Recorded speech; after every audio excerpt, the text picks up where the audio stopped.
olsa ilk hücumu Türkiye tərəfi bir qədər yumuşaq şəkildə qarşıladı və cavab reaksiyasını gələn dəfə üçün özlərində o hüququ saxladıklarını bildirdilər. Amma görünən odur ki, İran tərəfi bu xəbərdarlıqlardan nəticə çıxarmır və ardıcıl olaraq 5 gün ərzində artıq ikinci dəfə İran ərazilərindən Türkiyəyə ballistik raket zərbəsi endirilir. Raketin qalıqları yerdə görünür, digər hissələri yoxdur.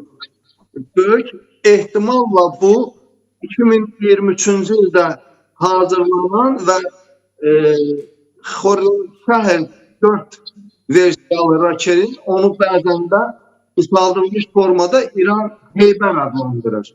Böyük ehtimalla həmin raketin qalıqlardır. Çünki məsafə baxımından ora qədər digər raketlər, məsələn, Fatihlər çata bilmir ora.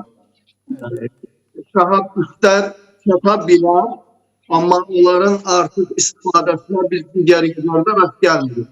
Hər bir halda ballistik raket zərbəsi və biz nə gördük burada? Hava hücumundan müdafiə sistemləri ki, Aralıq dənizinin şimal hissəsində yerləşdirilib. Bunlar həm raketlərə qarşı, həm də hava hücum vasitələrinə qarşı kifayət qədər effektivdirlər. Türkiyə qədər artıq ikinci raket, atılan raket səmada məhv edilir və insanlara, infrastruktura heç bir ziyan yetirmir. Amma bu xain hücum cavabsız qalmamalıdır. Düşünürəm ki, NATO bu məsələdə bir qədər qətiyyətli davranmalıdır. Rüttənin bəyanatları, açığı deyim, məni bir qədər məyus edir. Mən Avrokomissiyanın rəhbəri Ursula von der Leyen'in bu zərbədən az öncə verdiyi açıqlamanı daha cəsarətli qəbul edirəm. Nəinki NATO'nun rəhbəri Rüttənin. Rüttə mülki şəxs kimi və yaxud da bir ana kimi çıxış edir. 5-ci maddənin aktivləşməsinə ehtiyac olmadığını bildirir. Ursula von der Leyen isə İran rejimi üçün ağlamağa dəyməz, yəni vurmağa davam. Dağıdın bu rejimi. Bu rejim qatil rejimdir. Bu rejim xain rejimdir. Özünə, qonşulara, ətrafa, onu insan hesab edən qonşulara qarşı belə raket atır. Bu müharibəyə qoşulmayan, neytral qalan Azərbaycana, Türkiyə və Omana hətta raketlər atdı. Biz bunu müzakirə eləmişdik. Görə bir rejim kimin nəyinə lazımdır? Niyə görə Rüttə sən qorxmalısan? Kimsə sənə demir. Gör İrana raket at. Amma NATO rəhbəri üzv olan ölkələri topla, ortaya bir qərar qoy. Heç olmasa İranın, belə deyək ki, o istibaş mollaların biraz beyinlərini soyut. Bu da eləmirsən, mutluqcasını davranır. NATO ölkələrinin əksəriyyəti də bir-biri ilə İranla bağlı mövqeləri fərqlidir. Məsələn, NATO'nun elə üzvü var ki, neytral qalmağa seçir. Mən anlayıram. Mən demirəm raket at. Yığ bir yerə bu NATO'nun. Etiraz etməyə də belə onlar birlik gətirmək mümkündür. Ben onu deyirəm mən. İnsan söz deməyə qorxur. NATO'nun baş katibi sənsən. Dünyanın en büyük silah arsenalına malik olan ülkeler var sen tabeliyinde. Nüvə arsenalı var orada. Götür 3 tane nüvə arsenalını çıxart günün taktik hazırlık vəziyyətinə NATO ver günün. Atma. Ama NATO'nu ver. Onda mən baxacağım o molla rejimindən atak nüvəsinə basan molla ne kadar pamp ekbəyəcək. Söhbət Türkiye'den gedir. 5 milyonluk bir ülkenin ateşe tuturlar. Yasalıya gedirsiniz. Ben anlayabilmem. Bu hərbi blokdur.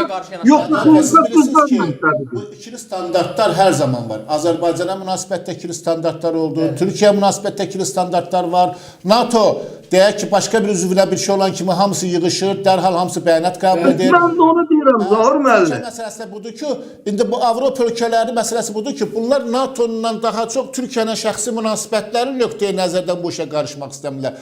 Sənin NATO-nun üzvüdür bu dövlət. Siz tamamilə haqlısınız və mən sizi dəstəkləyirəm bu fikrinizdə və hesab edirəm ki, tamamilə doğru danışırsınız. Lakin məsələ burada budur ki, Türkiyə NATO'nun hər hansı bir üzvünə bir şey olan kimi bu Avropa birlikləri, Türk qalxır ayaq üstə. Türkiyə balistik raket atır. Özü bu balistik raket çox, siz bayaq bilirsiniz, ekspertsiz bilirsiniz ki, onun dağıdıcı qüvvəsi nələrə gəlib çıxarda bilər. Qurulması da çətindir. O trayektoriyada manevrlər həyata keçirir. Kvazibalistik trayektoriya ilə uçur. Xüsusilə də son mərhələdə, emmə mərhələsində. Bəli. Ona görə onu hədəfdə saxlamaq olur. Türkiyənin şəxsi münasibətinə görə Türkiyə ikili standartlar göstərilir. Necə ki biz Mən də onu deyirəm. Başqa bir ölkə olsaydı, indi dünya yerindən oynanır. Türkiyədə ikili standartdan üzrə gəlir. Buyurun əvvəl. Başqa bir ölkə olsaydı, yerindən oynamışdı. Yaxşı, qorxursan təhdid eləməyə, heç olmasa onu belə deyək, qorxutmağa ki, özünü yığışdırsın. Türkiyənin yerin denən, harada bu raketlər hazırlanır, hara zərbələr planlaşdırırsınız, vurarıq, həmin yerləri bilirik. Türkiyənin Aşura Araşdırma Mərkəzinin adını çək. Raket və Aerokosmik Araşdırmalar Mərkəzi var Sepahın, Aşura bölməsi adlanır. Onun adını çək. Bu raketləri istehsal edən yerlər var. AIO, belə bir adı var. Azərbaycan və AIO adlanır.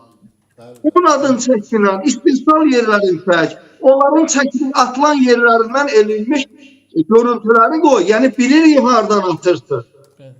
Bu heç olmasa məcbur olub yerlərini dəyişdirlər. Raket atışı qurğuların yer dəyişməsi onların istilahiyə gətirib çıxarır. Çünki maskalanma pozulacaq. Peyklər onu və yaxud da erkən aşkarlama və radiolokasiya qurğuları, AVAX təyyarələri onları daha yerin daha da rahat görəcəklər. Maskalanma pozulduğuna görə.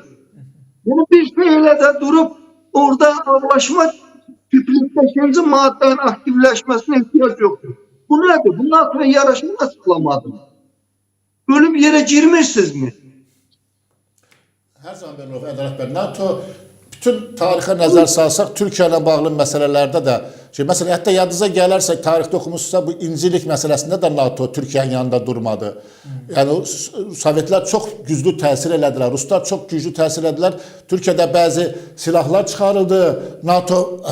NATO'nun Türkiyəni qoruyacağına açıq demsə, Ədalət bəy, bəlkə də hüquq nöqteyi-nəzərdən ola bilər, amma mən inanmıram ki, bax bu hələ qısa zaman ərzində NATO Türkiyəni qorusun. Çünki NATO üçün NATO'nun özünü qoruyan lazımdır. NATO'nun özünü bu dəqiqə qoruyalım. Çünki NATO-da ikili standartlar nə vaxt bitəcək? NATO hərbi komandanlığında və hərbi rəhbərliyində ikili standartlar bitəcək və Türkiyəni bərabər bir dövlət kimi, müsəlman dövləti kimi yox, deyək Türk dövləti kimi yox, NATO üzvü kimi bərabər bir kimi dövlət görsələr, Türkiyəni qorumaq onların borcu olacaqdır. Amma məsələ budur ki, illərlə biz görürük ki, Türkiyə NATO'nun xidmətində nə qədər böyük işlər görməyinə baxmayaraq, BMT tərkibində nə qədər iş görməyinə baxmayaraq, bugün Türkiyəyə və Türkiyəni qorumaq üçün NATO bəxsiz demişkən, nə NATO, nə BMT bəhanələr edirlər. 5-ci maddə işə düşə bilməz, filan maddə işə düşə bilməz. Niyə düşməsin axı? Sən balistik, bu Türkiyənin ərazisini, dövlət təhlükəsinin təhlükə altına alınmasıdır. Ərazisinin təhlükə altına alınması. Bunu başa düşmürlər ki,